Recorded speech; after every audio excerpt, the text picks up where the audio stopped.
So, welcome back to Death Must Die. In this video, we're going through 9 big mistakes that you're probably still making. And some of you are going to see these more as tips and tricks, so I'll put that in the title as well. I've done some of these videos for a few games now. It's basically a little series that I do every now and then, mistakes you're probably still making. And this is not to say you're a bad player if you're doing any of this. This is just mistakes or things I see as mistakes that I've made in my adventures through the game. Things I want to point out to help you guys avoid. So we're going to start off with wasting your gold at the shop. As you make a little bit of progress in this game, you will unlock the shop. And if we go and have a look at the shop, there is going to be quite a lot of gear on offer. You also have this little bar at the bottom where you can reserve items that you're interested in, but there are going to be things that increase in price the more runs you do. So this is going to refresh every single run. And if you're just going out buying random stuff, I feel it's a waste of gold. You get a decent amount of gold as you're playing through the game. You'll see at the bottom right, I've currently got 400. But some of these items can get very, very expensive, like 728 there. There's over 2,000 for a single item when you get further into the game. So just buying random things because they've got one stat better, I would say is a waste of your gold. I would only recommend really actually buying things that are going to be incredibly beneficial to the build that you're setting up for your character. And mistake number 2 is when you are in a run, if I try and find some, there's some down here. Mistake number 2 is not destroying these vases. You're not always going to get gold out of them, but you do quite often get some gold drops. This is probably going to be the only time where I don't actually get any gold. There we go, we've got some more there. So I'm going to say it's a mistake to not destroy the vases that you find in runs because they are going to be really helpful for getting you extra gold, which is going to be used at the shop and it's going to make your characters better. Next up, mistake or tip number 3 is not focusing on achievements. If we have a look at this screen here, you're going to see achievements for every different character and then also for the party. These achievements are really, really important, especially the ones that are for the individual characters, because, for an example, if you kill 500 skeletons with Averon, you get the sign of the hero. And then if we go over to our campfire, we have a look at exactly what that does. So Averon's here, the sign of the hero. You are going to gain 17% attack damage every 3 levels up to a max of 170%. So up until level 30 in a run, you're going to get 17% attack damage extra every single 3 levels. But there are multiple different perks for each of the characters. And what you will have to do when you're at this campfire selecting your character is you will have to click on the perk that you want to use. You even get one where you get 8 revivals, but you have 333% max life. And for an example there with Nixie the Assassin, you deal 500% more damage striking enemies below 20% life. That's going to be really, really helpful as well. So focus on those achievements, get them unlocked when you can, unlock the perks, and it's going to make your runs better. And then mistake or tip number 4 is staying in one spot. There are so many shrines that you can find and there's different characters and stuff you can find as you're roaming around. So like here we go up to here and there's a bookshelf, so we've got a scroll there.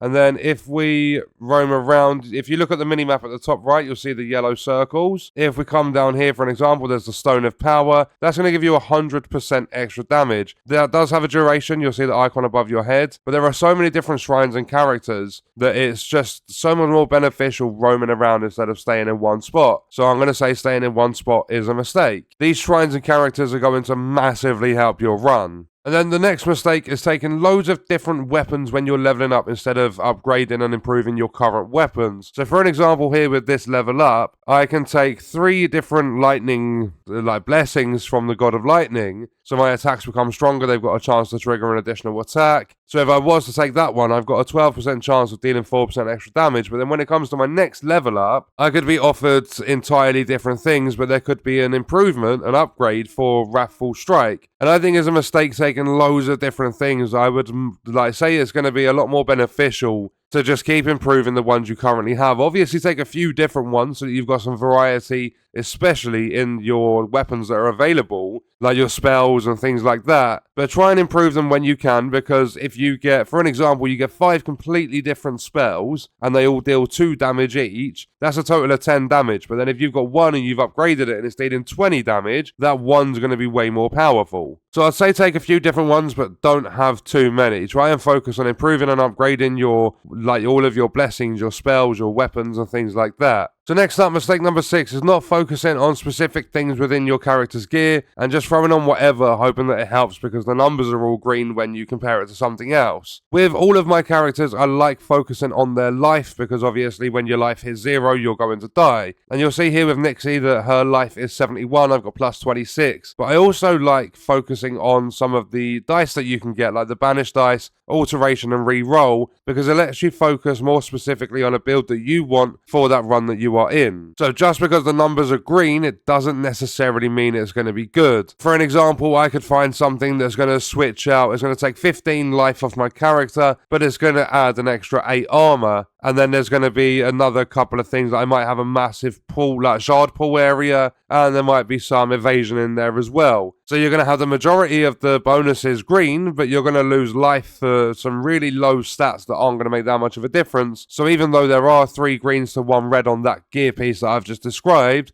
I would definitely not switch it out because you're losing too much life for smaller buffs that are just green on the gear when you're looking at the comparisons and stuff. So I would definitely figure out what you want to go for with that character build and just work on that. Don't worry about everything else. And then the next mistake, number 7, is focusing on one character. I made the mistake of doing this at the start of the game. I did it for a little while. I was focusing on Averon the Knight. And I soon realised that was a big mistake, as my first win in this game actually came with Nixie the Assassin. When it comes to getting new gear, always share it between all of the characters, as they're all good, they have their own strengths and weaknesses. In my opinion, Averon the Knight is good against the bigger enemies because he's got a bigger single target damage. But Nixie is really good against the trash mobs like the skeletons and the oozes because she's got a much faster attack speed. But not only that, Averon's going to be quite defensive because he's a knight. And then Nixie is actually really defensive as well because she has really high evasion. So she actually evades a lot of hits that she would, like another character would normally take because her evasion stat is really high.